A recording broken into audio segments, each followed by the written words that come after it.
Maharashtra TV news, आवाज सर्वसामान्यांचा। Breaking news. नगर परिषद आरमोरी येथे महाराष्ट्र राज्याचे माजी उपमुख्यमंत्री स्वर्गीय अजित अनंतराव पवार यांची जयंती उत्साहात साजरी।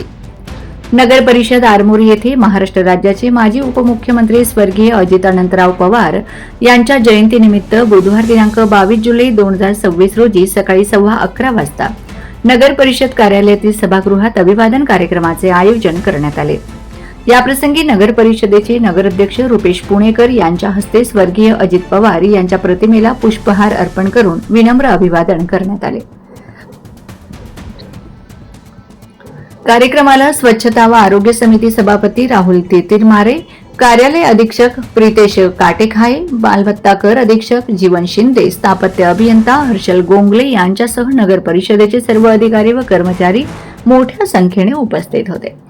यावेळी उपस्थित मान्यवरांनी स्वर्गीय अजित पवार यांच्या प्रतिमेला पुष्पहार अर्पण करून विनम्र अभिवादन केले। त्यांच्या सार्वजनिक जीवनातील कार्य, लोकाभिमुख प्रशासनासाठी दिलेले योगदान तसेच राज्याच्या विकासासाठी केलेल्या कार्याचा यावेळी गौरवपूर्वक उल्लेख करण्यात आला। कार्यक्रमाचा समारोप स्वर्गीय अजित पवार यांच्या स्मृतींना अभिवादन करून करण्यात आला। वंदे महाराष्ट्र टीव्ही मीडिया प्रतिनिधी हरेंद्र मडावी, गडचिरोली। वंदे महाराष्ट्र टीव्ही न्यूज, आवाज सर्वसामान्यांचा। अशाच नवनवीन बातम्या पाहण्यासाठी आमच्या चॅनलला सबस्क्राइब करा, बेल आयकॉनला क्लिक करा।